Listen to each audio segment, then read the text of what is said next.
Welcome to Talk Heathen. Despite not being convinced of the existence of any god, we hold on to the hope that someone out there has the proof we've been searching for. Who knows, they might just call in on today's episode. So put on your Sunday best, because the show is coming right now.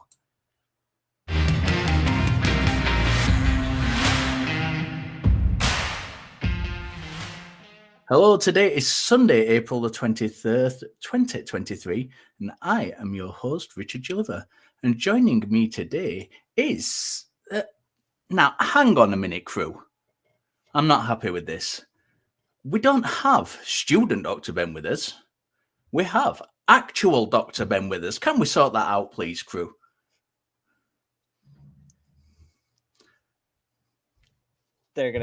They're apparently gonna take their sweet time with They're that. going to take the sweet time about it. Mm-hmm. Mm-hmm. One letter at a time. We really should have planned this out before the show so that we wouldn't be doing this, live on stream. They apparently don't want you to be actual Dr. Ben for quite a while because they're taking the sweet time. Thank you. There we go. That's better. Can everyone give actual Dr. Ben some big love? No longer student Dr. Ben. How does it feel, Ben, after all this time? It's super weird. It's been 11 years of school. Well, 2 of those years weren't technically school, but I graduated high school in 2012. Did 5 years of undergrad because I did an extra year. Then worked as an EMT for 2 years while applying for medical school, and then 4 years of med school and about to start residency. So this is a super long process. But it's very weird that we're finally at this point, because I think the delayed gratification for a decade of saying, well, someday this is going to happen, and then finally someday is now. And like, my brain still doesn't know how to work with this information, but it's pretty awesome to be here. And I guess maybe I'm a little nervous that the standard has gone up for me now, but absolutely, it feels great. I think everyone should give you some fanfare. Come on, chat. Let's have some fanfare for actual Dr. Ben. Go on. Thank you, crew. Thank you, everybody. Thank you, crew. I know, yeah, we had that fun little stunt at the beginning, but I promise they knew they weren't being malicious. For anyone in the chat that's worried that I have been forgotten, I was not. Forgot who? Who's that again? No. Student Dr. Ben, who no longer exists. He does not exist. Talk Heathen is a product of the Atheist community of Austin, a 501c3 non-profit organization dedicated to the promotion of atheism, critical thinking, secular humanism, and the separation of religion and government. Talk Heathen is a live call-in show, and we have open lines, so get your calls in on 512-991-9242 or from your computer at tiny.cc/callth. And before we get started, we wanted to give you last week's result of Talk Heathen to me. So last week, we asked you, complete the sentence, God doesn't answer prayers because he's too busy. What? And the top 3 answers are number 3, Janet K. God doesn't answer prayers because he's too busy creating new diseases. Ben, that's right up your field of expertise. That's perfect. I love this one right here. Number 2 is Belt-Fed Brother. God doesn't answer prayers because he knows Joe Pesci's got it handled. I like that one. That's a really good one too. I love it. These are good. They're getting better week by week. These. Number 1, Stasia Flanays. There's no good giving me names I need to pronounce. The crew should know that. God doesn't answer prayers because he's too busy laughing at people sending thoughts and prayers.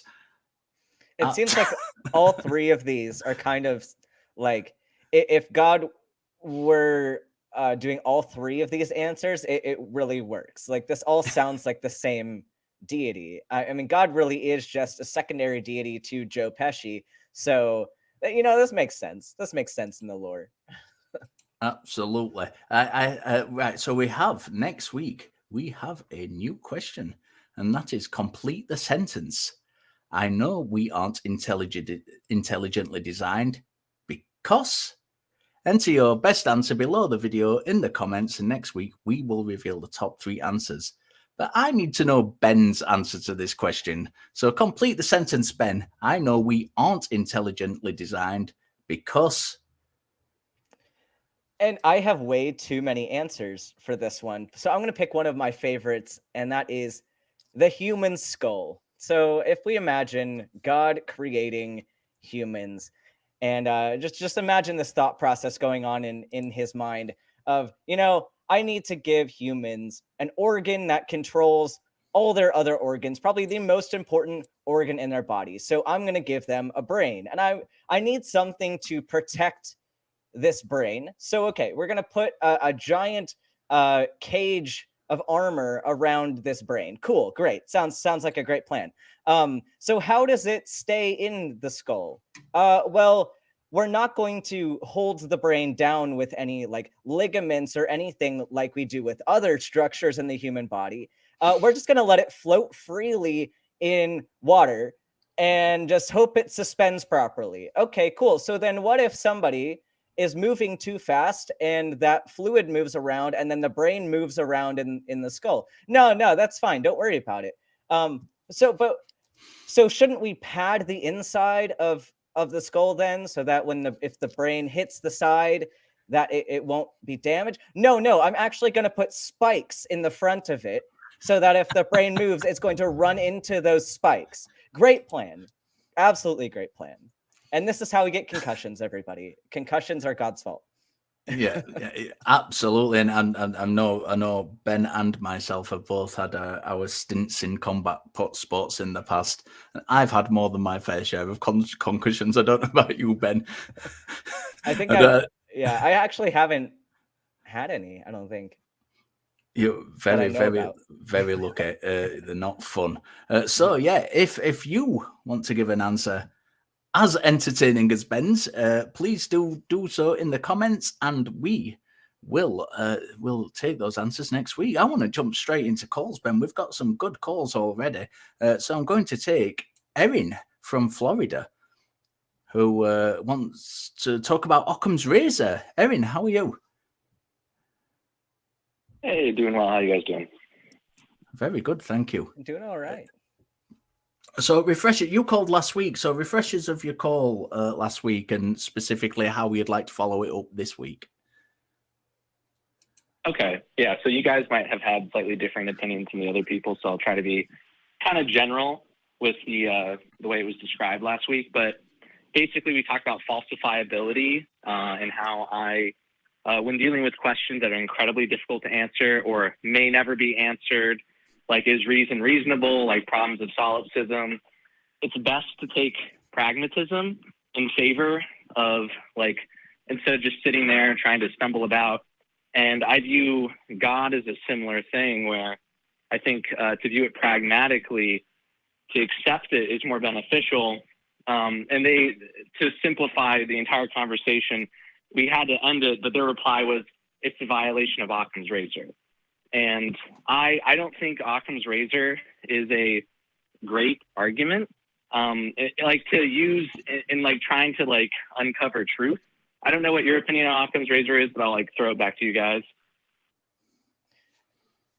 I have some thoughts right off the bat with this one. I'm not a philosopher. I'm not necessarily going to argue the philosophy.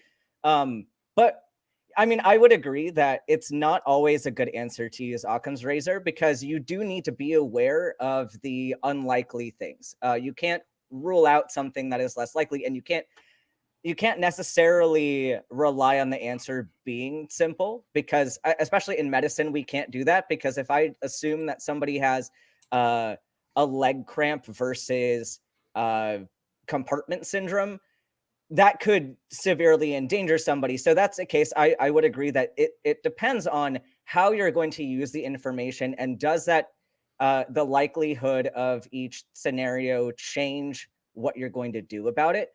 And this is where I think we need to be more strict about criteria with when we accept truth, because even if even if there's a possibility for a deity, the question is, if we accept this deity, what decisions are we going to make based on that? And if we're going to have a deity that does not like trans people, I'm going to throw that out there because that's a big issue for me, or a deity that says, I want you to sacrifice your baby, or something along those lines, I'm not going to accept a deity like that on the grounds that we should just accept it. Like, I need that evidence to be present, and I need that claims to be more falsifiable in cases where we are making decisions based on it. Like, if you were going to say that I believe in a deity that just sits out in space and does nothing, and we don't make any decisions based on this deity, and we don't change anything in our lives, then I don't really care as much about whether or not that's falsifiable and whether or not you believe in it. Like, I care in terms of your critical thinking skills, but at the end of the day, it's probably not going to cause some harm. But if you bring in a deity that calls you to make decisions and impact other people's lives, I think we do need to hold them to that higher standard. I don't know what Richard thinks about this. Yeah, I'll answer in a minute. I'd just like to hear Erin's response to what you've said first, and then I'll jump in. Yeah, so just like to kind of narrow the scope of the conversation, I would be specifically talking about deism and the idea of an afterlife. I think the idea of an afterlife is good, like just including an afterlife, no heaven or hell label, just like a continuation of life. I think with certain individuals that are wrestling with falsifiability, it's useful for them to make the choice to think of an afterlife. There's evidence in near-death experiences that, at the very least, consciousness doesn't stop the second you die. It can continue, but what happens, 10 hours after like medical death is obviously.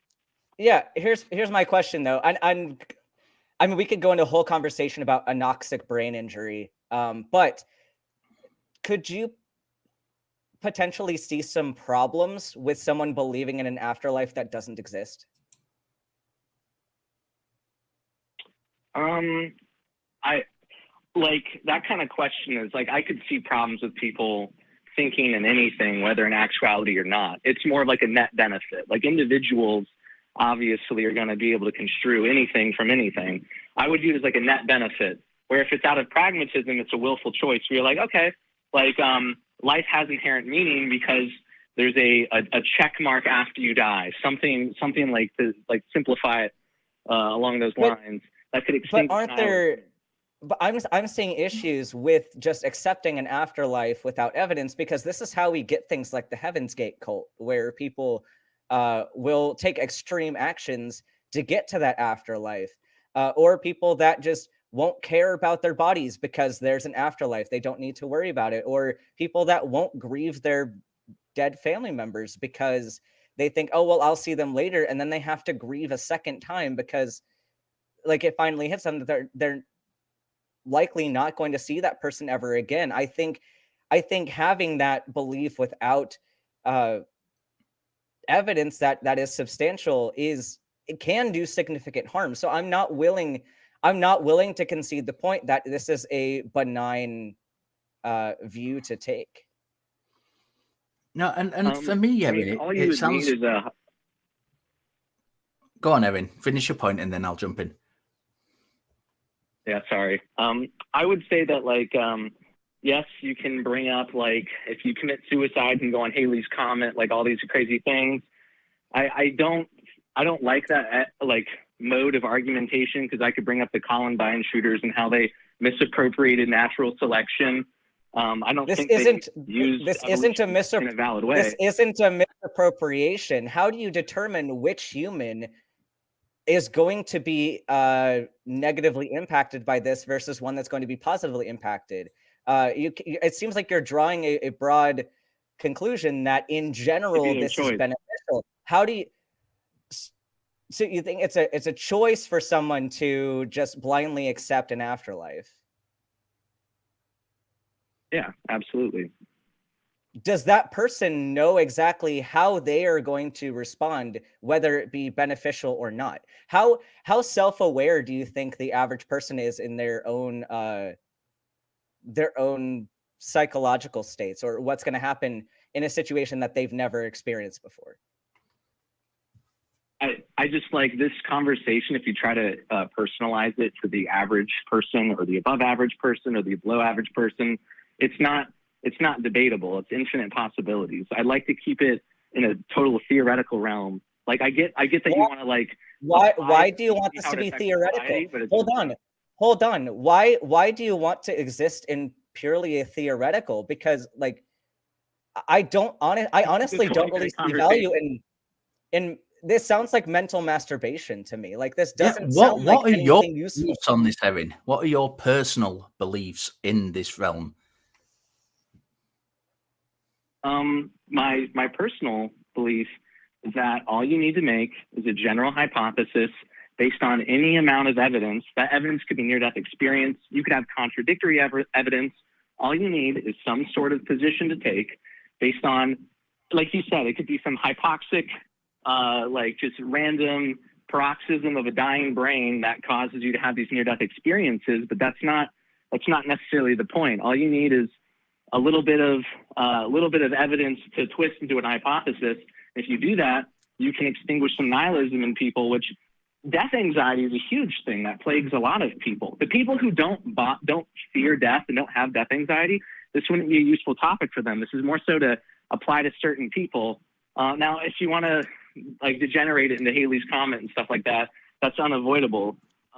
But I don't think that's like entirely relevant to the main thrust of this. Well, what this sounds like is you're avoiding it sounds like you're avoiding reality. Like you're using some vague theoretical argument to avoid having to make real life decisions and having to face reality. Like I understand that death anxiety is incredibly real, and I've struggled with this as well.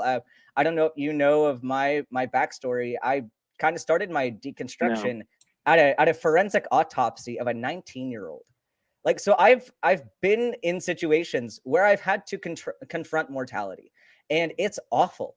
And you think of yourself as someday going to be the one on that table in the autopsy suite, and it's scary. But I don't think avoiding it and coming up with these rationalizations to try to make yourself feel better is an answer. I think we need to work with psychology and understand, how do we approach things like grief? How do we approach unknown answers and becoming more comfortable with uncertainty? I think that's a better route to take than just deciding to believe in something that we don't know anything about. I mean, like, progress is made in making a hypothesis and trying to substantiate it in some way. You could be right. But here's the thing. No, here's what you're doing, though. There's a problem with your thought process, because you've basically made the hypothesis and you've stopped. You've made the hypothesis and you've kept that as your conclusion. What you need to do is you need to formulate a study, and you need to figure out, how do I demonstrate that this hypothesis is correct or not? You have a null, and you need to decide, do we reject the null, or do we maintain our acceptance of the null hypothesis? And you haven't done that. You've stayed in the first stage of thinking about the problem, but you haven't taken any steps to move forward to validate this. And I think that's a huge problem in your thought process. I think maybe you're uncomfortable with your hypothesis being proven false. And that's something you're going to have to be comfortable with if you want to discover truth. I mean, clearly I'm uncomfortable with it being false because I'm talking with you guys.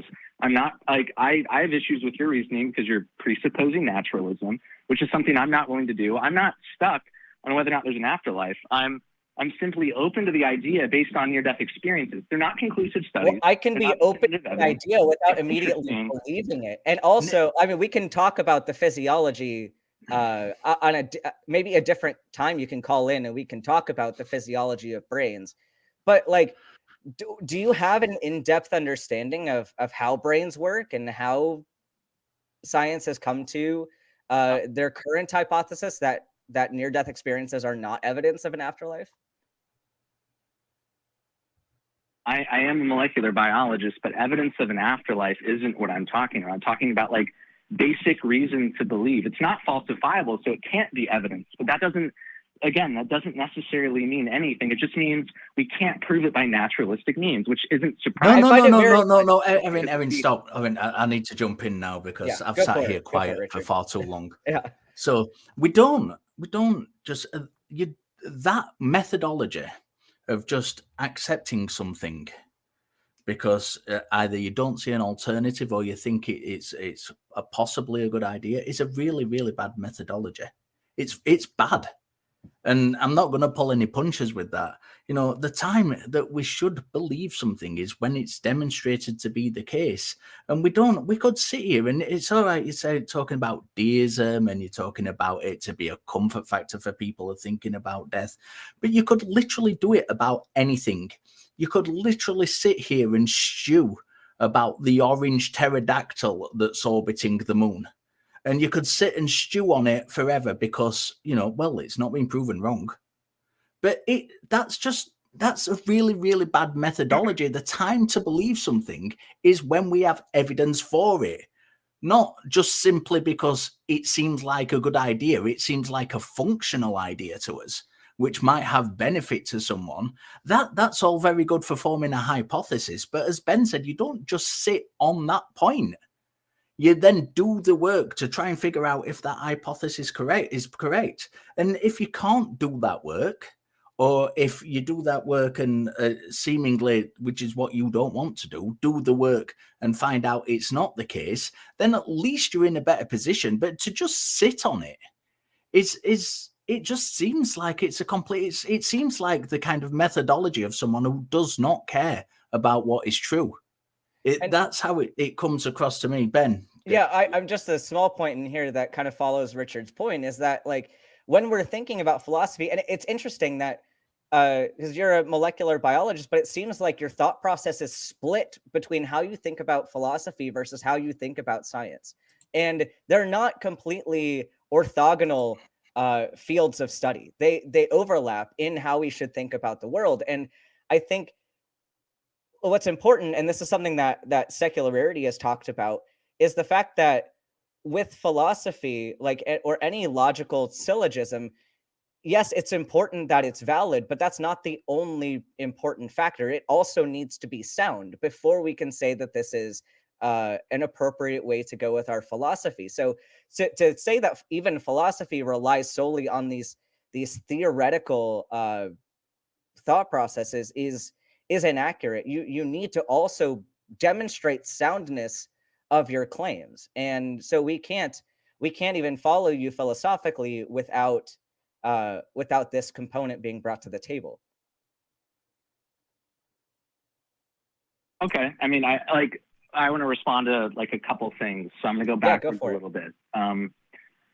Like I would say like if you're making an assumption of an afterlife, then you could assume a pterodactyl is flying around the sun. I would say you can't do that if you're specifically basing off of natural phenomena you can observe, like with near-death experiences. I will respond and say, hey, those aren't definitive evidence. There's no Cartesian certainty. There's no total reliability. Some people don't have near-death experiences. Some people do. But I don't, and it's not like a hill I would die on. Well, here's the thing. Here's the problem, though. I think like we're not claiming 100% certainty. We're saying that it is based on the information we have right now. This is the best next step to go to, and we're not ruling out all other steps. We're just not accepting them until we get to the point where we understand enough to say, yes, this is consistent with the reality that we see.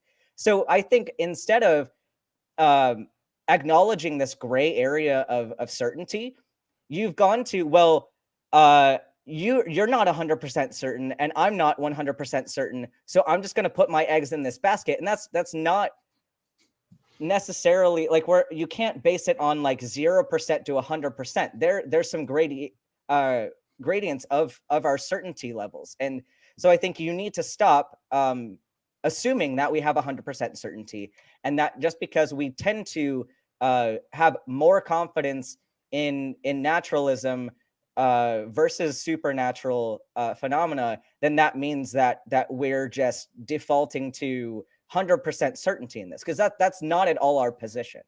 And on that point, just quickly, Erin, before you respond to that, I do want to touch on what Ben's just said, because we're not presupposing naturalism. What we're doing is we're looking at what there is around us, all the things that have been suggested, all these supernatural realms, all these supernatural beings. There doesn't seem to be any, they don't seem to have any explanatory power in the real world. So it's not that we're presupposing naturalism. It's that naturalism seems to be what there is. So we're not, we're not hard and fast there. If something came along, some methodology came along to be able to demonstrate the supernatural realm, I wouldn't say, no, I don't accept that because it's not naturalism. It's not just a case of presupposing it. It's a case of looking at what has the best explanatory power for the world and the universe that appears to be around us. Right. I can respect and agree with that. The only issue I have is when things are like that are said, I try to come up with a hypothetical of an example that could potentially open someone to the supernatural or anything like that. And then they become the ultimate skeptic, where they go, okay, well, that could just be an explanation of that. Like if I was a giant creature morphed into every single material known to man and disintegrated the universe and then brought it back in a second and then looked at you and said, I'm the Muslim God, I'm the Christian God. There's so many skeptics that are famous in saying, oh, it could be governmental technology. I could be on drugs, and that wouldn't be evidence. I don't know. But that's the case. That's a problem. That's a difficulty with what you're doing. And it's not about becoming an ultimate skeptic. It's about applying skepticism. And when you have, if you come up with a scenario that has different possible answers, and it's not unrealistic and it's not unreliable to turn around and say, well, it could be this, or it could be this, or it could be this instead. You've got a list of candidate explanations, and you don't just jump into the one that you favor most. If I've had this conversation before about miracle claims, and oh yeah, but what if this happened, and what if this happened? Well, why isn't it drugs? Why couldn't it be drugs? Because that's a non-normative event, and we can look at examples of drug usage and see similar things happening in that. So that's a candidate explanation, which it's got much more likelihood than it being a actual miracle, which is a supernatural miracle, because we know we've got examples of that thing happening. So that's not turning into an ultra skeptic applying skepticism in that way. It's just taking the candidate explanations that are offered and finding out which is more likely. I don't know why you wouldn't want to do that. That's not a thing. It's not like a dirty thing, a dirty word that's only a skeptic would do. Anybody who's reasonable would want to take those candidate explanations and find out which is the most likely one to have occurred, if any of them have. Right, except for I don't think it's that simple, because the way you delineate it is it would seem the ultimatum would be solipsism, except for the thing that demarcates what stops it from going to solipsism is subjectivity. So skepticism is a useful tool, but it's taken to any alternative conclusion, etc., it just leads you right to solipsism, which isn't practical. Most people fundamentally reject it. So I think that's a limitation. I don't think a lot of people are taking skepticism. I mean, sure, some people are taking skepticism to extremes, but I think I'm not doing that. I primarily, my thoughts relate to ideas and their utility to the world as we know it. And then if we learn more information, then we change our approach to reality.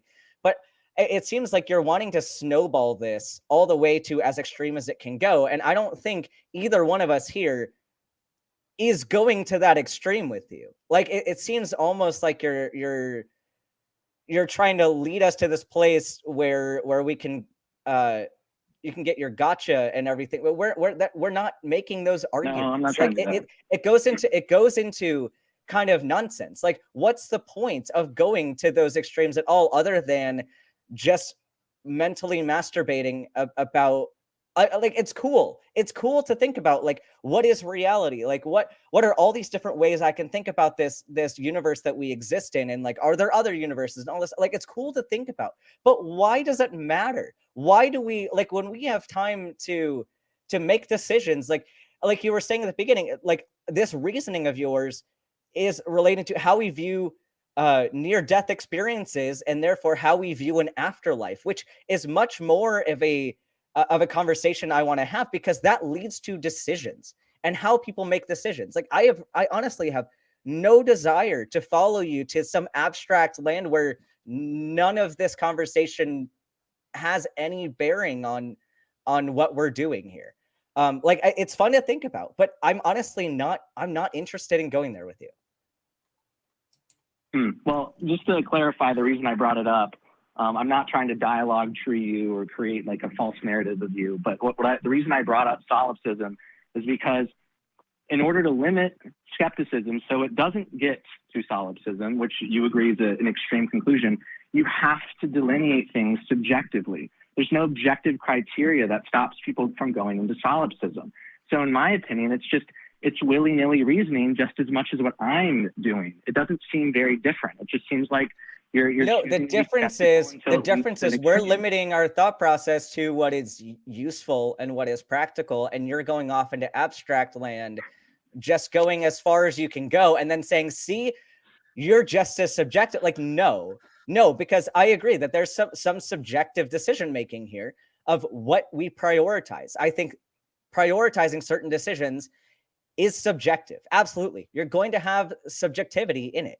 I don't claim for everything to be 100% objective, but what is the use of the subjectivity? Is it helping us make decisions? Is it helping us interact with the world? And I would say that our framework is doing that better than yours is. I think you're ending up using this abstract philosophy to then justify certain utility for this abstract philosophy. And I think it's I don't know. It's I'm sure somebody like J-Mike might be really happy to discuss this with you.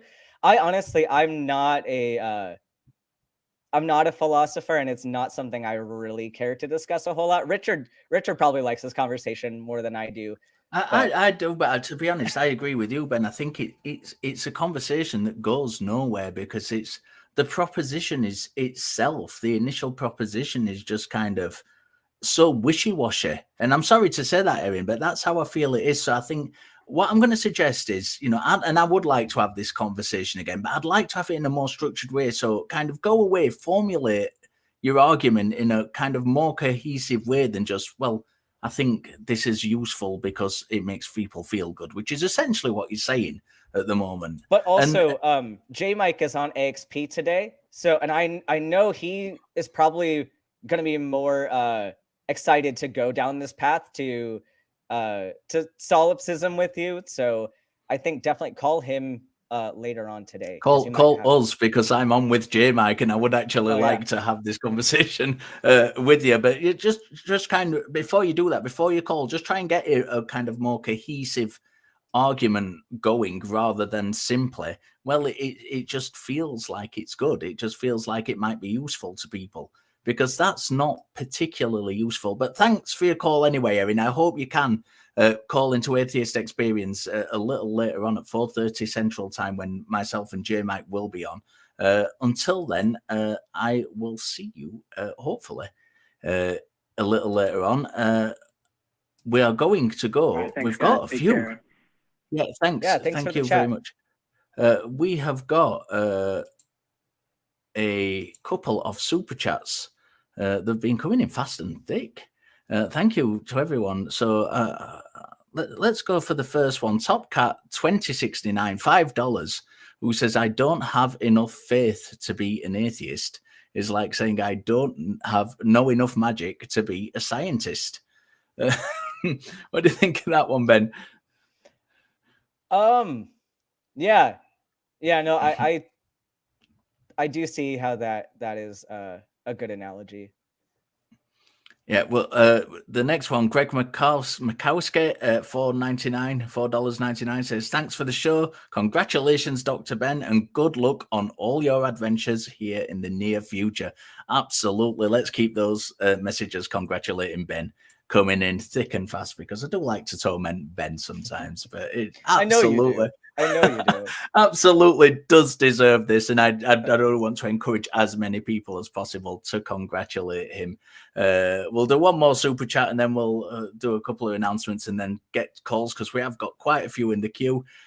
Cycling all around, who's a new member, sent $10. Says Anna. Here, I called in a month ago about giving up God for Lent. Richard, your words that I had a burden of care for myself really helped. I resigned from church as an atheist just before Easter. Yeah, I remember the call. It was a very emotional call, and I'm glad that talking to us helped. And I hope it's had a positive effect overall on yourself. And I'd love to kind of follow up on that, Hannah, if we can at some point. So we'll go for a couple of announcements. So if you want to support the ACA and Talk Heathen, we have merch. We've got all kinds of swag, t-shirts, hoodies, mugs, and as always, our limited edition t-shirts. This month's t-shirt, this t-shirt makes me an official Taco Heathen. You can get all that at tiny.cc/merchaca for all merch, for all the ACA merchandise. And please like the video and subscribe to the channel, enable notifications, comment below on your favorite caller. You can also become a channel member. You can click the join button below the video. You'll get custom chat emotes, and you will help perpetuate the mission of Talk Heathen and the atheist community of Austin. And finally, as we know, you can send super chats in questions or comment forms, and we will read as many as we can, and we'll read a few more of those later on in the show. Going to take another call. I'm going to pull up him from Missouri, who says there might be a better way to respond to the look at the trees argument and the problem of evil. T, how are you? I'm doing well. Before we get started on that, can I just make a quick response to the last call? Yeah, make it really, really quick though, because he's not here to defend himself. Yeah, I don't want to do that. I just want to give him something to think about maybe before he calls into the next show. I don't really see a difference between extreme skepticism and cynicism. And I don't see how he doesn't end up at solipsism if he just presupposes solipsism instead of an afterlife. That's like, how do we know NDEs aren't just the brain coming out of the jar and getting plunged back in? But anyway, I don't want to drag it into a discussion. Okay, so what you wanted to talk about, looking at the trees, look at the trees argument and the problem of evil. So take us through it. Yeah. So usually the typical atheist response to this is, the problem of evil. And I feel like when that response is given, it does a couple things. One, it validates like any presumptions that theists might have about atheists being, negative, mean-spirited type people. And also it puts them on their back of their heels in the conversation, where it kind of cuts off the conversation, and then they start going into, the fallen man type arguments. I feel I have a way to more meet them where they're at. I'm like 40 years old, a little over 40. So when I was a kid, there was a magician named David Copperfield. And I watched David Copperfield make the Statue of Liberty disappear. And my brother was right next to me when I watched it. And I was amazed. And he looks at me and he's like, they just use mirrors, right? And just like completely reduced it. And I feel like atheists and theists do the same thing. Like when atheists look at the world, we still see magic in it. It's just we don't see like the rabbit magically appear out of the hat. We recognize that it took years of sleight of hand and all these like perfections of techniques to develop this thing. And if you really think about it, like that's more amazing than someone just being able to like poop something out of existence, like, and have no explanation for it. You know, I feel like, you know, to kind of answer back with a more of that approach would kind of meet them where they're at and continue the conversation and maybe give them an alternative way to look at it. Yeah, I kind of agree with you. I mean, the look at the trees argument itself is pretty much just presupposing something, and you know, I'm all for trying to meet people where they're at. I think that the only difficulty where anything could arise here is that generally you get, in my experience, you get two kinds of people who are using the look at the trees argument. The first kind is kind of people religious people who've grown up in kind of insular communities, who've not had that exposure before to kind of these arguments. They've heard maybe the preacher, or they've done a little bit of internet research and they've heard this argument and thought, that's really, really good, I'll use that on an atheist. And when they come to an atheist and start talking to them, they don't realize how poor that argument actually is. And I think absolutely in those circumstances, trying to meet them where they're at and investigate it together is a really, really, really good methodology. The difficulty, I think, with the kind of thing you're proposing is that a lot of these people who are using this argument aren't that kind of person. And a lot of them are, you know, practiced apologists who know it's a bad argument and try and attempt to use it anyway, and try and use sleight of hand, if you like, themselves to kind of dismiss any atheist response. And I think that's probably why you get these hard pushbacks from atheists against those arguments with those people, because you're kind of, when someone's trying to, and evidently in some cases, use that sleight of hand with you and try and, they're just presupposing something, and then they're trying to kind of they're trying to just simply win the argument and get a gotcha in there. Sometimes it's not only advisable but also necessary to push back hard against them. So I think, as in any of these conversations that we have, I think it's important to take the particular circumstances into account and the particular person that you're talking to, and take it on its own merits, rather than just come up with a one-size-fits-all response. Yeah. Yeah. Real quick, do you know how? Oh, go ahead. Oh no, you go ahead, and then I'll chime in afterwards. Oh, I was just going to tell you guys. Do you know how he did make the Statue of Liberty disappear? No, I'm not familiar with it. No. I don't want to spoil alert on a 40-year-old magic trick here, but I'm sure you'll be fine. Yeah, I think you're okay. He had these two towers, and he pulls up a curtain in front of the towers, and then goes to the back of the crowd and gets down by the speaker, and he uses him going back to the speaker and the volume of the music to hide the vibration of the stage moving, so that one of the towers blocked the Statue of Liberty.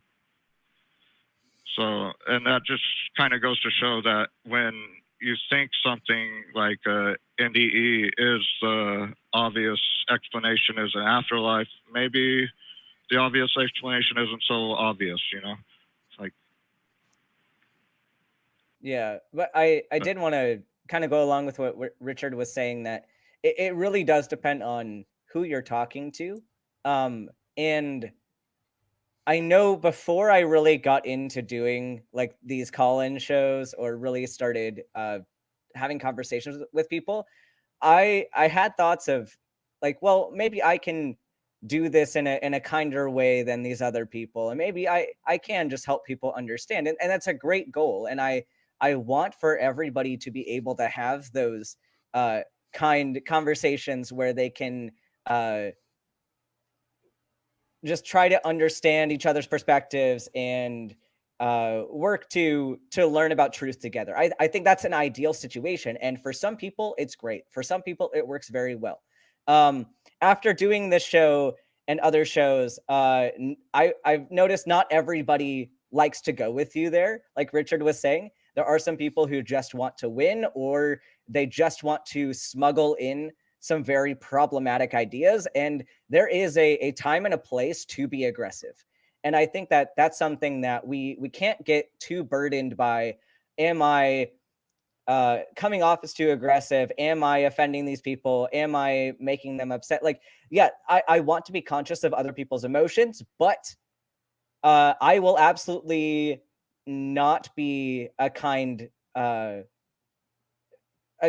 interlocutor when talking with someone who's trying to justify eradication of trans people because of the Bible.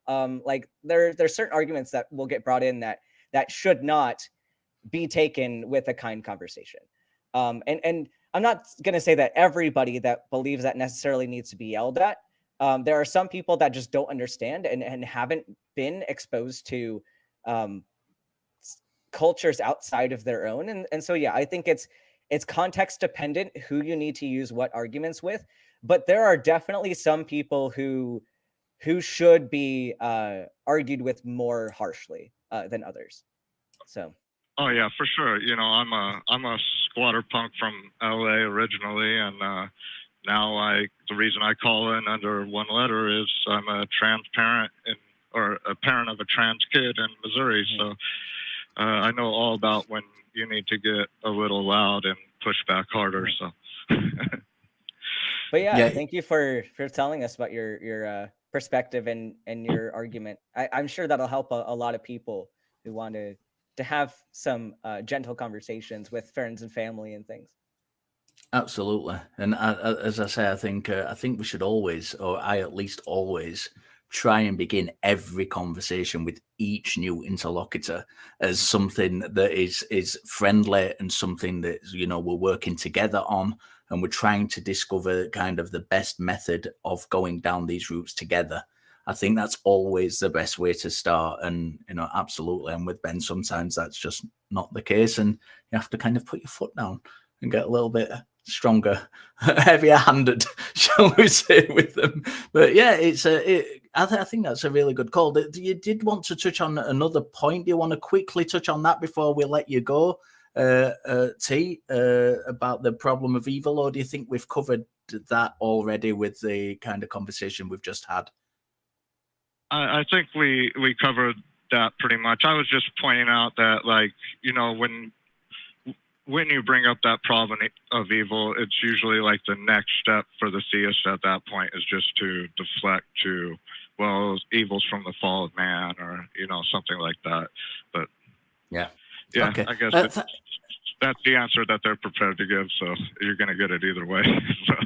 Yeah, listen to you. We do appreciate your call, and as Ben said, it is going to help some people listening to that perspective, and that's why we have these conversations. So I'm going to let you go. We're gonna take another call in just 1 minute. We do have another super chat, I think, to read.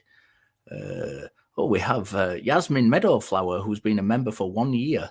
And is a supporter. Thank you, Yasmin. We've also got Jeremiah 86. I told you this shouldn't get me to try and pronounce names. It's been a member for 6 months, sends $5 and says, "Congratulations, Dr. Ben. It is nice seeing you as doctor instead of student doctor." Absolutely, I fully concur. Let's keep those congratulations coming in. Let's try and get Ben as embarrassed as possible before the end of the show. That's the goal. I knew that was the goal all along. It's just to make me embarrassed live on a show. I see how it is. So we're going to give a few more announcements, and we're going to dive into a next call. Make sure you check out the newest episode of the flagship show of the ACA, The Non-Profits, which will air live at 3 p.m. Central today. You can find that at tiny.cc/YTNP. The ACA wants you to know that what is going on in our community, and for that we've got an updated website. Head to www.atheist-community.org, where you can learn about the organization itself, its policies, and how you can get involved. and we do want to hear from you. I love this because I answer these emails all the time. So we want to know what you like, we want to know what you thought was effective, and we want to know what you think we can do better. So email us at tv@atheist-community.org and let us know. And those emails do come to us, the hosts, and I personally love getting them. I love responding to them. I'm going to jump in. Ben, we're going to take another call. What line do you fancy? We've got quite a few queued up. Which one do you want? I want 13. You want to take 13, right? I do. I really do. I think you know why. Ray. Hello. Hello. How are you doing? Okay. You want to explain energies to us? Yeah, so everybody's going to get level 1 at 10:33 this evening that listen to my words. It's going to be portion of youth, longevity, digestion, and self-beauty. So I have okay. So let me stop you there, Ray. Before you continue, I have no idea what the hell you've just said. Can you put that into kind of more concise, straightforward language for the rest of us? What is level 1? What does that mean? So now are we playing some kind of video game? To experience it. Hello? For you to experience this, I have to let you know some secrets. Oh, I'm interested. So we were all once great warriors. And then we get recycled through heaven because the devil made it to where death could come through heaven through the half human, half angel.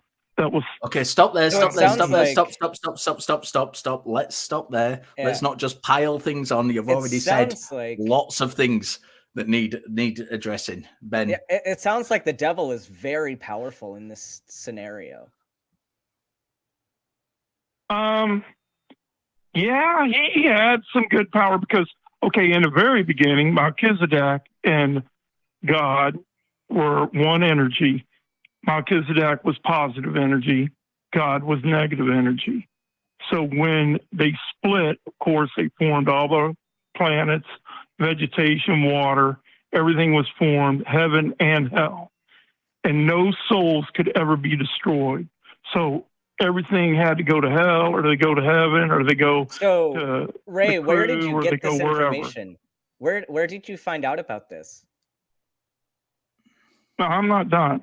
I'll reveal that later. You might be if you don't answer Ben's question. Yeah, you need to have a discussion here. This is a conversation.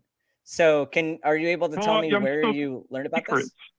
Well, okay, so once it's split, Ray, we're going to drop you if you don't talk to us. We're having a conversation.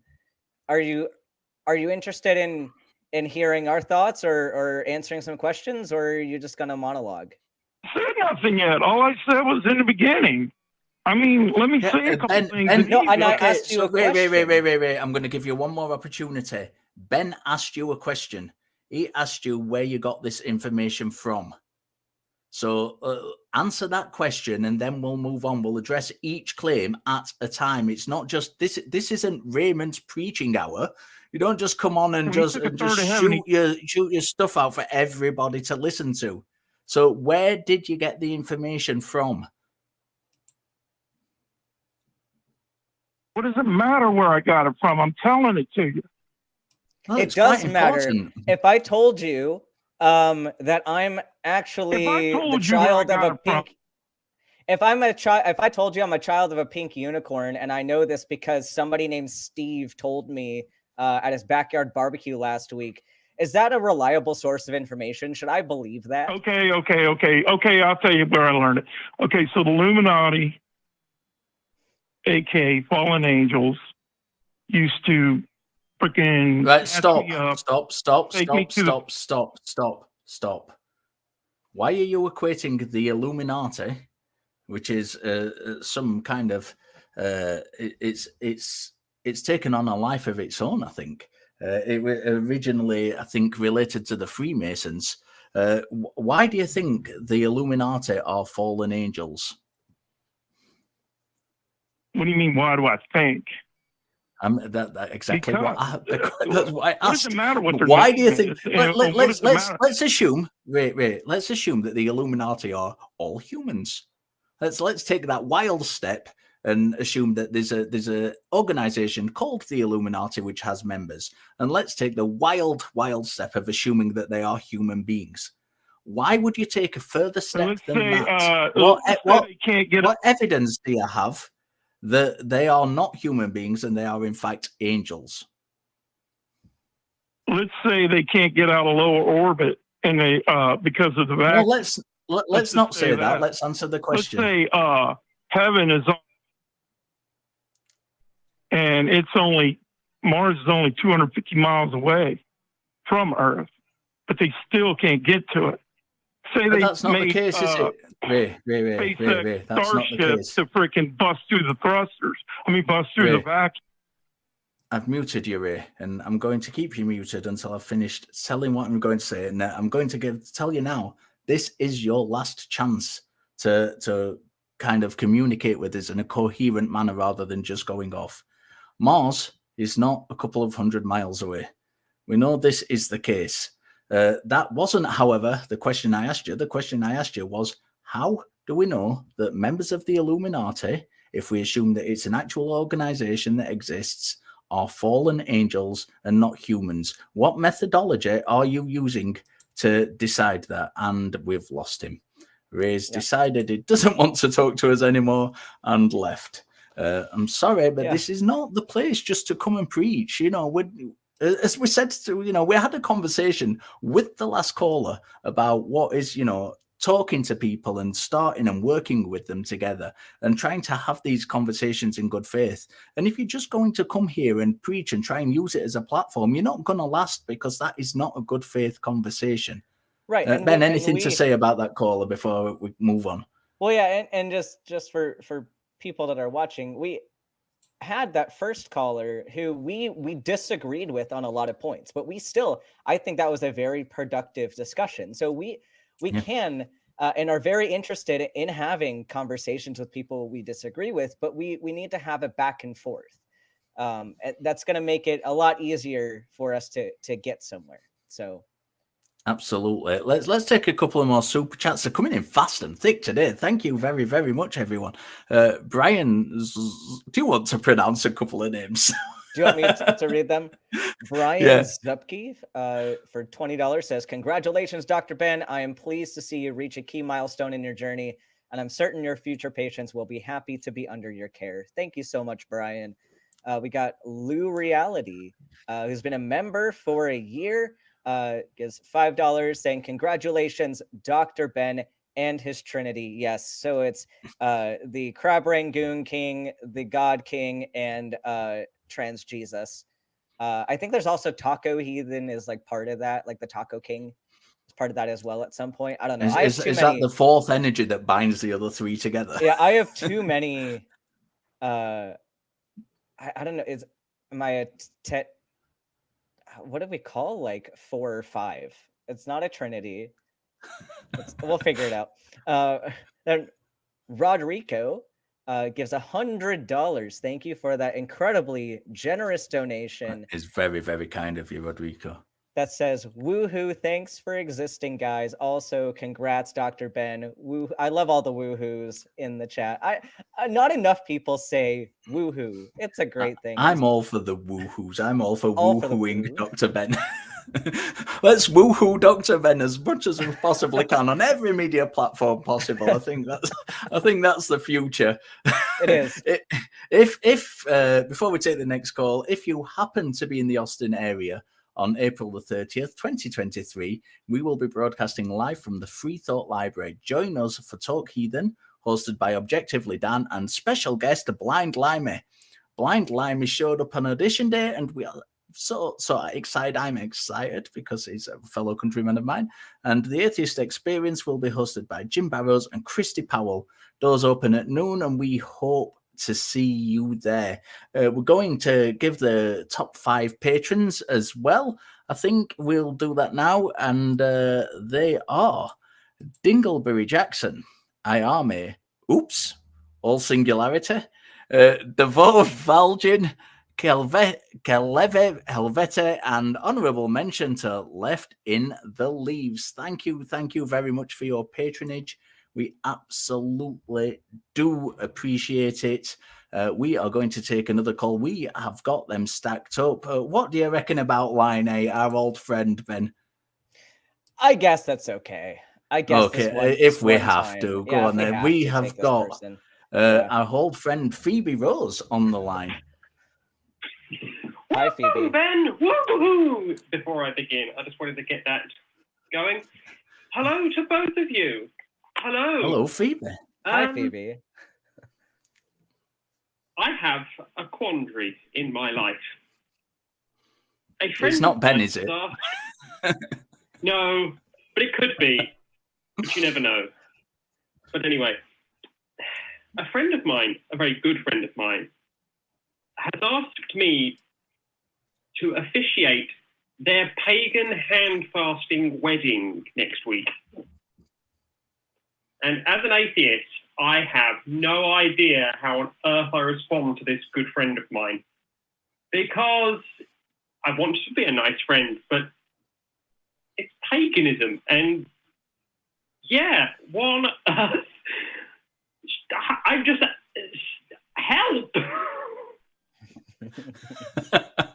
I think, look, I mean, what? First of all, do you know any of the specific beliefs? It's because there are different forms of paganism, and some of them are entirely non-supernatural.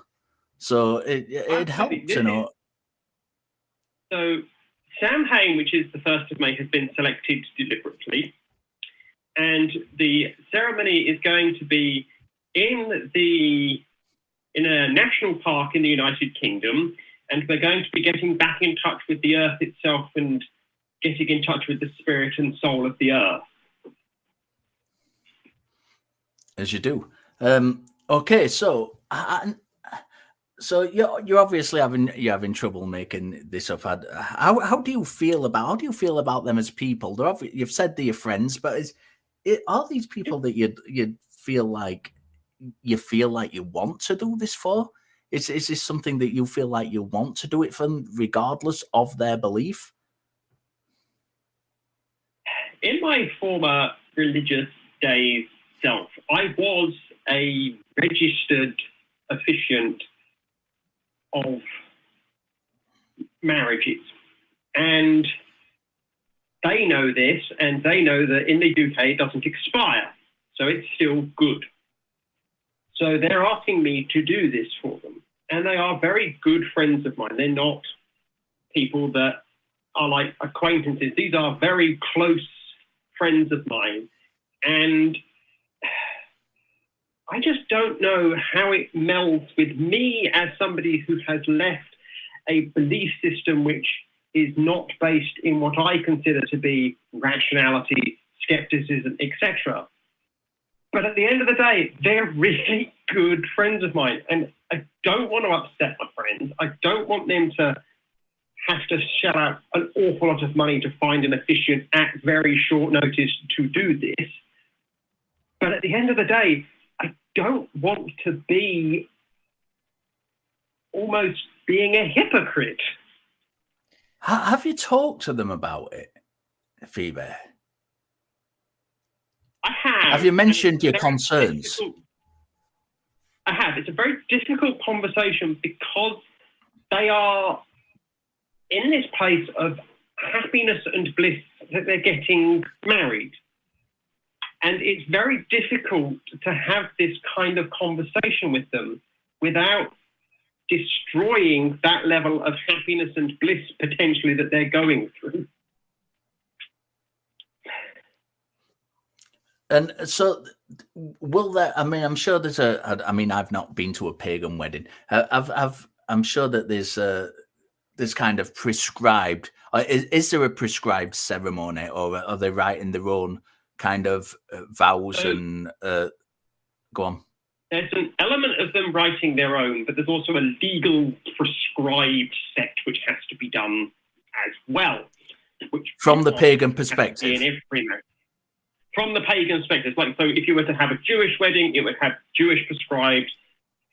Catholic, it would have Catholic prescribed. A registrar would do that, and a registry officer would have the prescribed wording. And this person is probably one of my closest friends that I've got. And I love her to bits. But I just don't know how I feel about the approach, because the approach is lovely. The approach makes me feel really, really, really loved by this person. And I don't want to crush my friend knowing that they're doing this from a place of love towards me. And yeah, I think I wonder if, like, maybe there needs to be part of this conversation to where, like, because I could see, if I were in your shoes, I might be okay doing something like that, knowing that it's more of a cultural experience. Like, I'm stepping into their culture versus stepping into their belief system, which, yeah, they're kind of intertwined. But maybe, like, if there are clear lines where you let them know, like, hey, I really want to do this for you. You're great friends of mine, and just enforce that there's mutual understanding that you are not participating in spiritual aspects of it. You're reading the things you need to. You're helping them participate in the ways that they're going to participate, but it doesn't carry the same significance for you that it does for them. It's more like you're extending yourself into a culture, essentially. Because I mean, I've been to many Hindu celebrations. I've been to, and granted, it's a different experience, like officiating versus being present for one. But I think as long as you're comfortable being in that cultural setting, I don't see why you would need to draw that hard line unless it was uncomfortable for you specifically. And that's something where you need to maybe listen to yourself and go with what your personal comfort level is. Yeah, it's weighing on my mind, because I know that I haven't left a religious system for many years. And I also know that my friend is somebody who helped me with my struggle with religion. And I hear what you're saying about it being a cultural experience, and I will probably go away and I'll probably think quite deeply on that. But I just worry that they may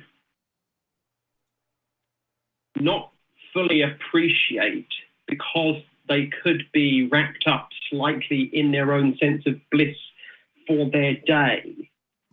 Am I making sense?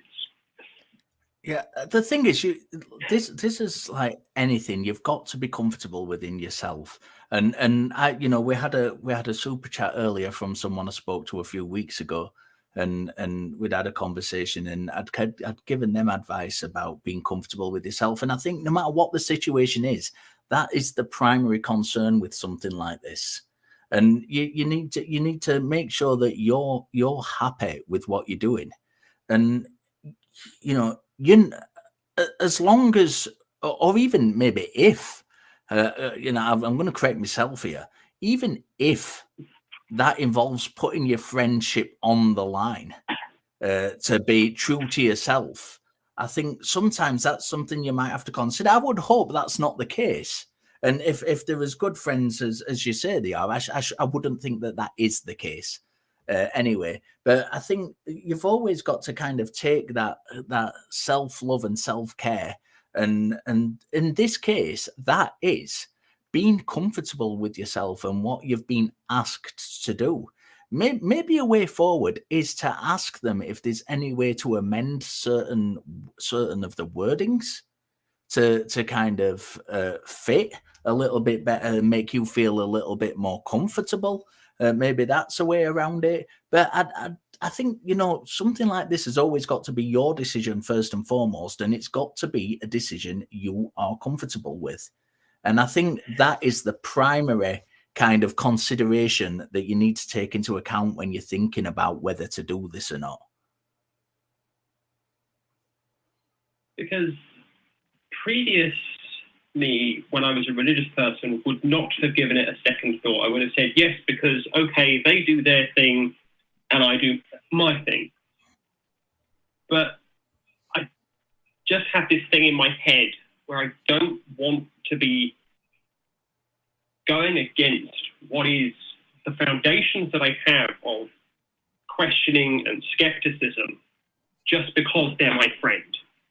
And I think that's what's really the most difficult thing for me here, because they're one. But are you doing that, Phoebe? If you've made it clear to them that you're kind of uncomfortable with it, are you going against it? Because to my mind, going against it would be just simply to pretend that you're absolutely fine with it and they're doing it, and you kind of, even to the extent that you kind of agree with some of the stuff they're saying, but that doesn't sound like what you're doing. It doesn't sound like there's any pretense there. It sounds like you've been upfront and honest with them, and you're just having this kind of internal struggle about it. Yeah. I think you're hitting the nail on the head there. I think it's me, not them. And that's what I'm struggling with. Because it takes some time to think about it. You don't have to, Yeah. I mean, it's coming up soon, so you can't be too long in the decision, but ultimately it's going to be your own decision to make, and you'll have to do whatever decision you think. I mean, basically, this kind of sounds terrible. It's going to be whatever decision you're probably going to regret less. Yeah. So it's just challenging because I know my own history with religions, and they were very difficult. And I just think that I just need to be true to myself, as you say. Yeah. Yeah. Thinking about it will be the thing. Yeah, and listen, Phoebe, listen back to the call and kind of, and chew it over, because obviously we're talking live now, and there might be things we've said that might take a while to sink. There might be things that we've said that you think, well, actually, I want to question that a little bit further. Yeah. And have a think about it and listen to the call a couple of times, and you've got a couple of days yet, and let's just be comfortable with yourself. I think that's the most important advice I can give. We have the advantage that we are actual friends in real life. You and Ben and myself. So I don't want to jump into everybody in the chat that's saying this is a BS call. It is not a BS call. So can everyone in the chat not attack me? Just ignore the chat. Ignore the chat. Yeah, this isn't a BS call. Phoebe tweeted something about this wedding earlier on, and Phoebe, we have the advantage of knowing each other in real life, all three of us. If you want to follow this up offline, please feel free. I'm gonna let you go because we do have other calls to take. All right, thank you. Thank you. Please don't kind of accuse the callers of not being genuine, because any of the callers, regardless, but especially Phoebe is my friend and she is Ben's friend in real life, and I have no doubt that is a genuine call. Please don't do that. We're going to read a couple of more super chats. We've still got plenty of calls to take. We have Nope Flobson, who sends $10 and says, are there scenarios where faith is okay and hyper rationality is ineffective? For instance, in motivation or intervention and goal achievement, don't gut and hunch become necessary due to time pressure at times? I really wanted to address this one because a lot of times when we say that it's a gut feeling or a hunch is based on experience. It's not blind faith. It's based on patterns that you've seen over and over again, which make you more confident in a certain action producing a certain outcome. So that case, I don't think you're using faith at all there. And there are times when you kind of need to use that experience as your metric to make decisions. For example, in emergency medicine, you need to do that frequently. But when it's not time sensitive, definitely take a step back, because there are flaws to relying on experience to make determinations. So I have lots of thoughts on this. I would love to take this as a call at some point, because I love having that discussion. Yeah, nope. If you can, please do give us a call at some point to discuss this. Non-crazy cat lady, my friend, sends 17 Danish kroner and says, "Nice to see you on Talk Heathen, Richard. Very happy for you. Thank you. Non-crazy cat lady is one of the mods for the ACA TikTok. So if you go over there and you're naughty, she will be one of the people who is sorting you out." James Cole, who's been a member for 6 months, sends $5 and says, "Woohoo! Dr. Ben and Richard listening while I make lunch. Richard, your accent is so cool." And Phoebe calls, "This is awesome." Thank you very, very much. I appreciate that very much. And oh God, keep doing this to me. Elliot Yerson sends 65 Mexican peso. Thank you very much, Elliot. And says, also, "Woohoo!" but spelled in a slightly Chinese way. It says, "Woochoo! Woohoo! Woochoo! Love this show. Keep it up. I am a trans guy, so I appreciate the support in every question that has to do with any LGBTQ plus subject." Absolutely, Elliot. We appreciate you as well. And all the trans community, well, most of the trans community. All of the trans community except me. That's what I was getting at. Yeah. We're going to take another. I'm only kidding. We spot all the trans community, even then. We're going to take John from Montana, who wants to talk about evidence against the existence of the soul. Hello, Ben. John, sorry. Hey, guys. How are you doing? Very, very good. Right. How are about you? I'm doing all right. Just kind of got cleaned up for the day. I'll jump right into it because I know you guys got a lot of calls. Although, hey, congratulations, doctor. Thank you. I have an associate degree in nursing, and awesome. That itself was fun process, and I'm working on more. So, hey, congratulations. I know it's been a lot of hard work for you. Yeah, thank you so much. What's your discussion today? All right. So, I was listening to a debate with Erin-F.L. and Tom Jump with these two theists, these two preachers, a father and a son. I don't remember their names. They looked like non-robotic Mark Zuckerberg, for lack of a better term. Some people might know them. Anyway, I believe they were discussing the existence of the soul. And there was something that stood out to me that I thought I think at least qualifies as evidence against. I had it really well in my mind. I'm trying to keep it. Let's see. So the descriptions that were given for the soul, the definitions that are given, and I know that's kind of wonky because when we're talking about something like that, context is everything and different people have different definitions. But I think that the logic pans out. Basically, whether a soul is described as material or immaterial, whether you describe it as the self or the being or whatever it is, generally across the board, the soul has some kind of effect, some kind of influence. And please feel free to stop me if you guys need to halt me at any point.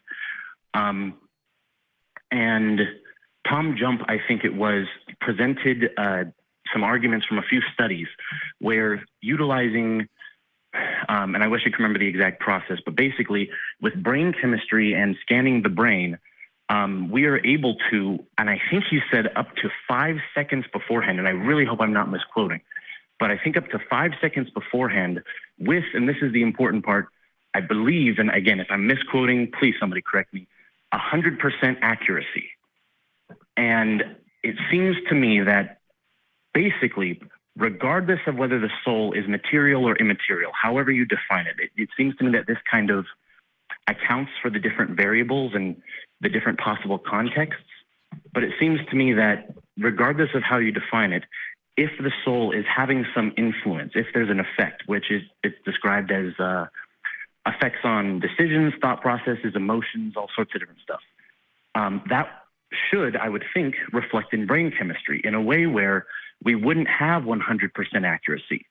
I would think there would be some, for lack of a better term, unaccounted for percentage. There would be some brain chemistry going on that wouldn't seem accounted for, or decisions or emotions or thoughts that would not be accounted for in that. And I think at least the fact that we are able to, with 100% accuracy, looking at brain chemistry, predict every single choice a person will make. And he put it really well. He was like, if you're going to walk into a restaurant, we know if you're going to walk into a restaurant. When you sit down, we know if you're going to order a burger or pizza or whatever, with 100% accuracy. If there were any other piece, like a soul, having any kind of influence, whether it's material, immaterial, however you want to put it, I would think that that would reflect. And so I don't think it disproves, but I think I have a lot of questions. Least, if that makes sense. I have a lot of questions about that study and that anything could be determined with 100% accuracy, especially decisions, specific decisions in a human brain. Because, yeah, you can determine what molecules are going where, what receptors they're acting on. But to then take the leap that these, knowing where these molecules are can tell us exactly what a person's going to do, I'm skeptical about that. Because you really, even if that does happen, it's like, I'm just really curious about how they set up that study and how they determined that they could predict all of this. And I really need to see the studies. But even so, like if somebody is claiming that the soul is not natural, that it is supernatural, and that has influence on the natural world, I don't think that there would be unaccounted for brain activity, because the assumption that, especially if you're talking about a perfect creation, that there would be efficiency across the board. There would be input from the soul that it's translated directly into brain chemistry. And the problem is, like, why it makes such a good argument for them is that they it's unfalsifiable. You can't prove that there even is that input to begin with. But I don't think that the fact that there's 100% accountability for what the brain chemistry is doing necessarily says anything about whether or not there is a supernatural input. So I just think the best argument against is the fact that it is completely unfalsifiable, that there is any supernatural input at all. I don't know. Am I following correctly, or am I missing something? Oh no, you absolutely are, and that's exactly why I wanted to call. Is I was thinking it through, and I was going, I don't think I have a perfect argument. It kind of applies to particular context, particular descriptions, and it does like, I'm thinking it through and doesn't feel like a perfect argument, but you did actually kind of answer some of my questions on the logic of it. I guess I was thinking of it almost like when you look for a black hole, you don't look for the black hole, you look for the effects on the space around it. You're looking more for what isn't there than what is in some ways. And that's also a very grave oversimplification as well. But in that kind of way, I guess I thought I found, I suppose, a falsifiability for it, in that it's, well, taking into account, I guess, descriptions and definitions that do have it having an effect on the choices and emotions and thought processes. I guess it seems to me more of a, what is it? Almost a Napoleon, hey, where's God in your description of the cosmos? Oh, I had no need of him. It's a, hey, just about all this brain chemistry is accounted for. And just real fast before I go off on that, I agree. I want to do some more research into the study that Tom Jump was referring to. He tried to go into greater detail, but the pastors were kind of cutting him off and stuff. He was very much simplifying it for the debate, kind of like I am here. So I am curious to see that. But I remember when I was watching it, the way he described it made sense. And I know that's not a convincing argument, but I'd be curious to see more about that, because if that is true, I don't know, it kind of seems to me that depending on the definition of the soul, even if it is kind of hey, evolution is how everything happened, but God's the puppet master behind the scenes controlling it in that way. It's like, yeah, brain chemistry decides what happens for the body, but the soul might be the secret puppet master. I still am inclined to go, doesn't that leave it in, if we are able to do that with 100% accuracy, that kind of leaves it as that there's no need for it. We already know how it all works. And yeah, I agree with you. Does that make sense? I agree with you that there's no reason to jump to a soul, but I just disagree that this is evidence against it. I think we're still at a null hypothesis of I'm not convinced that the soul is necessary, but I don't think it's I don't think it's disproof. I don't know. And Richard might have different thoughts. Yeah, I have, and I think even having a debate about a soul to begin with is granting far too much, because look, I agree. I appreciate this was a debate that you've been talking to, so in that way, I think usually terms are defined before and they agree what they're talking about. So I don't want to talk too much about the debate specifically, but I think in general, when asking this question, if the claim there is a soul is being made, then the first thing that jumps to my mind is, what does that even mean? Because if you have a look at even amongst the world's religions, that can mean many, many, many different things. Just plucking from the top of my head, you have kind of the Abrahamic faith's kind of general. It's something that continues after death in some cases, not even in all cases in every school of the Abrahamic faiths, but you've got this solid thing. Let's say it's this solid thing that resides within us that after death continues on. In Hinduism, you've got something different.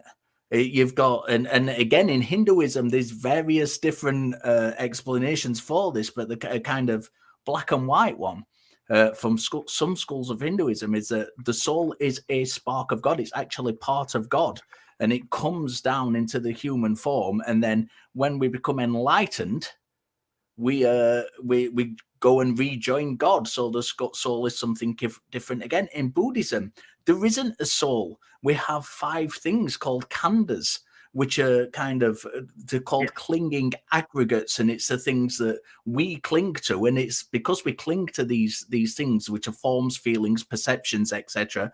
Because we cling to these, that's what makes us kind of be reborn. And then you've got other religions again, like Taoism, which in some schools of Taoism, they believe that the physical body is the thing that lives forever, and you can actually have like physical eternity. So before I'd even have the conversation about a kind of soul, I would want to know, why are you saying that this particular soul has more kind of merit than all these other religions, all these other ideas of a soul? You've got to filter through all these. You've got to demonstrate. It's like we talked about in the first call when we were talking about Occam's razor, and you've just got this addition and addition and addition of claims that are going off. So you've got this claim, but you're discounting all these other people straight away. Why are you discounting these people? Why is your idea of a soul more likely than all these other religions' idea of a soul? And then why does it have more explanatory power than the human mind, the human person, whatever you want to call it, the human experience is coming from the brain and the nervous system? Why do you think a soul has more explanatory power than that? So there's so much work to do in this before you even get to the kind of I'm disproving a soul, because I don't know what I'm disproving. I don't even know what I'm trying to disprove. That's why I wanted to kind of be careful with the words, is because I really wanted to specify, like I'm not saying disprove, because that is very tricky language for anything. And I was thinking, hey, I think this kind of this thought process applies to some different contexts, but I also know that there's as many different perspectives on this as people can speculate on the subject. And so I guess it is kind of a very narrow, okay, so in this particular discussion, if we are defining the terms this way, then here's what it is. So I guess, it doesn't really apply overall, I guess, if depending on who you ask about the soul.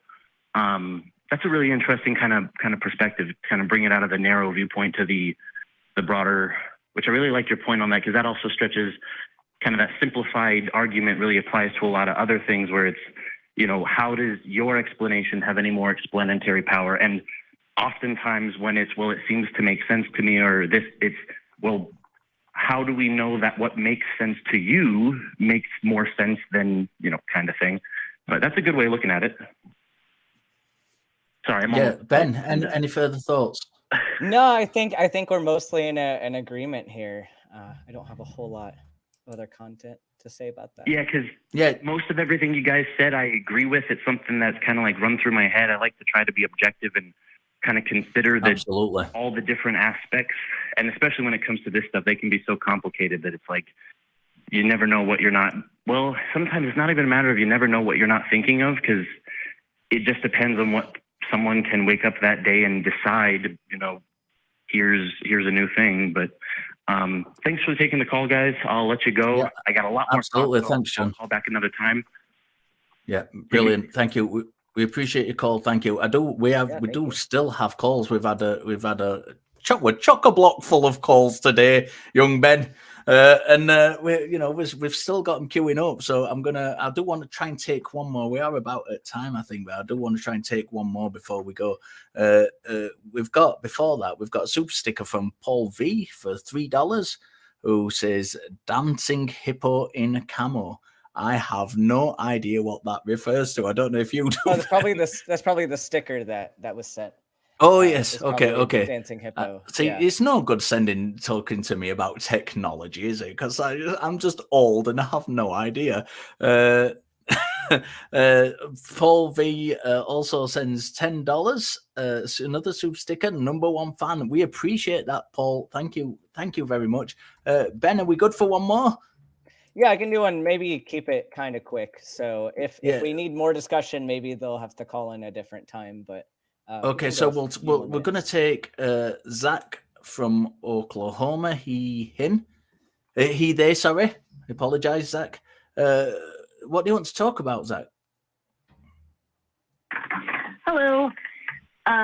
So first of all, congratulations, Dr. Ben. I graduated high school a year before you, and I can't imagine just now getting out of school. Yeah, that's wild. So I recently, like about a week ago, came out at work. I'm a high school teacher at a private school that is not a Christian private school. It's a private school for kids with learning disabilities. And I came out to my coworkers through email, but I didn't explicitly say that I'm trans. I just, was like, hey, I'm changing my name and these are the pronouns that I prefer. But my principal and my executive director were both very supportive of that. Mm-hmm. And at the beginning of the school year, I've already been using mix as my title since the beginning of the school year, but the kids didn't really, not all of them caught on, and most of them still call me Miss, but I've never corrected them. I've never said anything about my preferred pronouns because I live in Oklahoma and I don't want to ruffle any feathers with with their parents. But some kids are part of the community, and so they asked me directly, and I would tell them. So like there's some kids who know. So one of those kids gave me a basic little rainbow pride flag with like a stick, and I stuck it in my classroom in the little flag holder, because we don't have flags in our rooms. They're just up there from the school that was in there before us. Because I figured, you stick a flag in a flag holder, right? Well, it was up there for almost the entire week. Nobody didn't cause any problems. Nobody complained about it. And then Friday, I'm assuming a student had drawn a little Jesus fish on a piece of notebook paper and stuck it to the wall right next to my pride flag without saying anything. And my assistant is also part of the LGBTQ plus community. And we saw that and we're like, so she took it down and stuck it in recycling. And she didn't really seem to think that much of it, but it kind of shook me. It kind of made me nervous. So I emailed the principal about it afterwards, and she said that it might be a case of you have to keep them both up or take them both down because of, you know, the expression of, you know, freedom or whatever. And she forwarded that to the executive director. I responded to the principal saying, I understand that, but I have a wall, a fairly large space on the opposite wall where students are allowed to decorate. They can put things up there. They've known this since the beginning of the year. There's still space. This student could have put it there and it would have been fine. It's just the fact that without asking or saying anything, they stuck it right next to the pride flag. Like, the only way I can take that is that this is a statement against the pride flag. And so she said, so I said, what if it happens again, because it was already gone because we stuck it in recycling and that had already been taken by the time I emailed her. Like, if it happens again, I could just move it over to the Our Home thing and then, or the space where they can decorate. And at the beginning of every class on Monday, just generically remind students, hey, if you want to decorate, this is your space to decorate. And she said that sounded fine. But then the director got back with me and said, just take them both down. This isn't a battle we want to fight right now.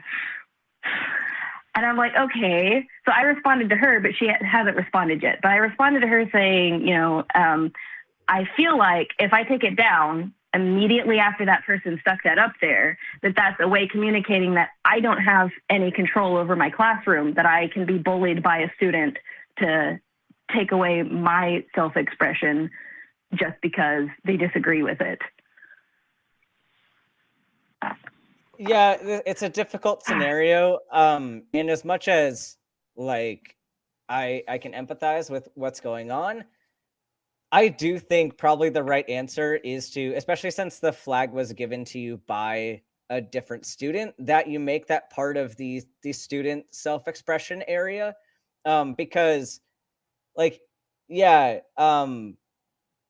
it does get really sticky with things like a classroom where you can't promote one perspective and not another. And even though it seems like a specifically intentional action that was taken, I think that's going to be the most peaceful way moving forward with something like that. And I'm not a teacher.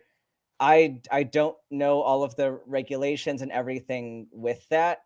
But that's kind of the best way I can see being able to leave everything up while still not letting the student necessarily take control of everything. I think that's going to end up being the most fair in the long run. Richard, do you have any thoughts? Yeah, it's funny because as you were telling the story, Zach, I kind of had the kind of gut impression that, you know, the best solution would probably be to take the students' fish symbol down and put that in the self-expression area. I thought that would be and kind of give the students a reminder, exactly as the principal had kind of stated. I think it's got complicated because the directors got involved, and I think that's where the complication arises. And, you know, I'm kind of with Ben a little bit on this. I think, you know, put them both in the student self-expression area and allow them to be both to be expressed in that area. The problem is now that now the directors got involved.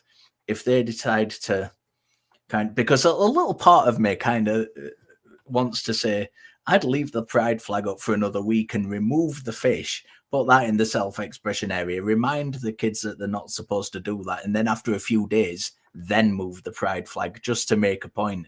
The problem is, of course, with that scenario, and I don't want anybody to get into trouble, is that if the director decides to come and visit, just to have kind of a checkup and the pride flag's still there, they may kind of not see the funny side of that or see the appropriate side of that and kind of take you to one side. So I am kind of with Ben about putting them both in the students' self-expression area. They're still up, they're still displayed. You're not ruffling any senior feathers that way. And as always, as I always do, you know, we've got to make sure we're looking after ourselves first and foremost.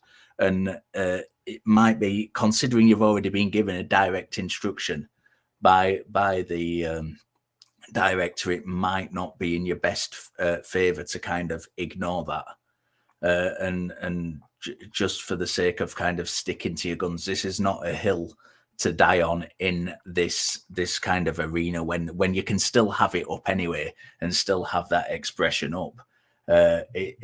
I'd be saying something different if it was a case of the director had said, no, the kind of fish symbol's got to stay, but you've got to take your pride flag down.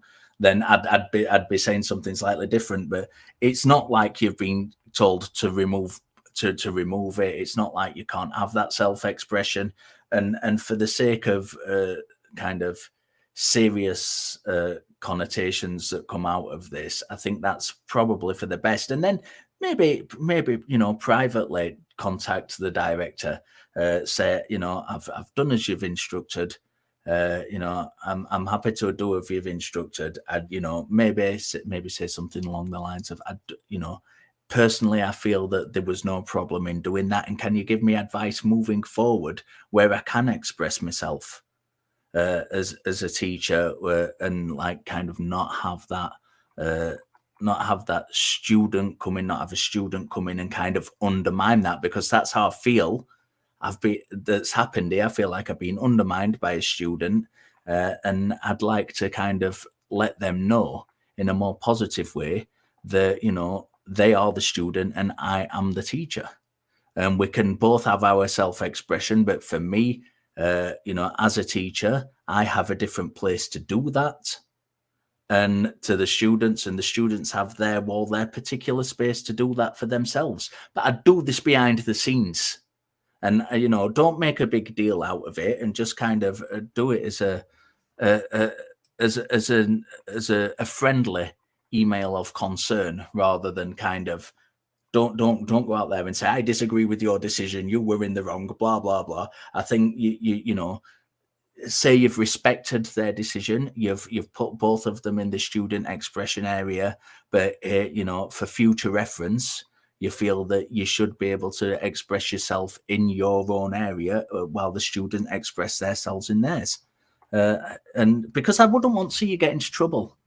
I really wouldn't. And I don't know what the director's like. The director might be a perfectly reasonable person, and they might come round and see your pride flag left where it is and the students' thing moved, and they might not even say anything. They might not think anything of it. The problem is if they are an unreasonable person and they decide to take umbrage to that because you've not listened to their direct instruction, then you could get into kind of some serious trouble out of this. And that's not something that I would like to see.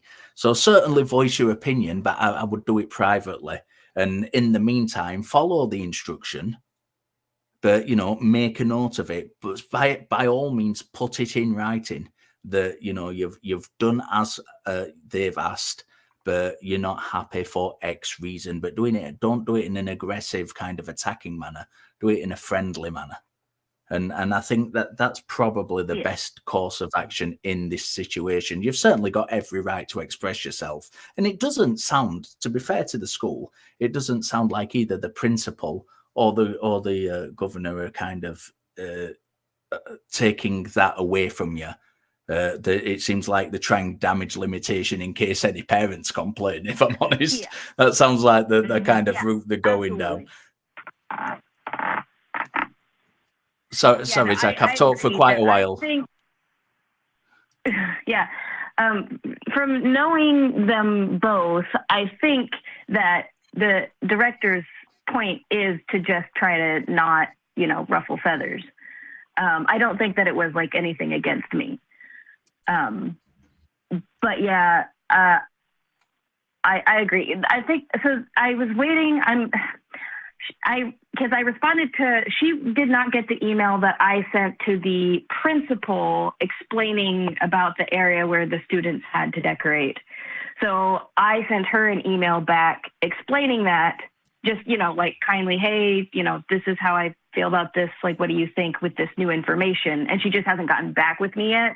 If she gets back with me and is like, no, just put it away, take it down, then yes, I'm going to follow those directions. It was more of a, like, she still hasn't responded, and I'm like, I guess I'll just move it until she responds. Yeah, I think that's probably the best course of action. We're going to have to go, Zach, because we are quite over time. We appreciate your call, and obviously keep us updated and let us know how you go on. All right, thanks, guys. Yeah, no problem. We've had a really, really good mix of calls today. We did. I loved it. Yeah, absolutely. And it's, we've even had to drop some calls at the end there, which is, I try and get through them all, but we've had some good conversations. Mm-hmm. However, have you said to yourself, I really love the content the ACA creates, but I wish there was a way I could get it all the time? Guess what? We've got you covered. Check out our brand new 24/7 AXP TV live stream. You can tune in at any time of the day to experience a constant stream of shows, clips, and specials from over 26 seasons of the Atheist Experience. Watch or simply listen to your favourite hosts and discover some hosts you've never heard of. Visit tiny.cc/AXPTV to join the fun. So remember, guys, the prompts for this week's question is complete the sentence, I know we aren't intelligently designed because. Reply in the comments section and tune in at the beginning of next week's episode to hear the top 3 answers. So you can support the ACA by liking the video, subscribing to the channel. You can become a member. You can click the join button below the video, support us on Patreon at tiny.cc/PatreonTH. We now have a channel that houses all of the shows of the ACA in audio podcast form. Visit tiny.cc/AEN podcasts, and you can become a part of the Talk Heathen community in our own fan Facebook page at tiny.cc/FBTHG. And if you would like to continue the discussion after the show, don't join us in Discord this week, but you can join us in Discord on most weeks when we have time. We've overrun a little bit today, so we won't be there. You can go to our fan-run Discord server at tiny.cc/ACA Discord, and make sure you check out the newest version of the ACA show, The Non-Profits, which will air live at 3 p.m. Central Time today at tiny.cc/YTNP. Okay, but before we go, we need to give a shout out to the wonderful people who make this all happen. Let's go and have a look at the crew. Look at that lovely bunch of people. We like the crew. They're the ones that make us. Me and Ben just sit here and talk. They're the ones who do all the work. So let's send out some love rings. Thank you to the viewers. We appreciate you. We always do. Whether you believe or not, whether you're an essential worker, we want to thank you for the hard work that you do. I know the pandemic's over now, but, that was a tough time for everybody. And, that work is continuing now. We've still got people doing jobs that are dangerous. We've still got people putting their lives on the line for, other people in lots and lots of different situations, and people going out of the way to really kind of like the doctors of this world, not that I know any, who are they're working long hours and they're doing everything they can to keep people safe. If you don't believe this is your community, you are welcome to join us on the Facebook and Discord servers, as we've already mentioned. And if you do believe we don't hate you. We are just not convinced. That's right. See you next time. My brain didn't work for a second.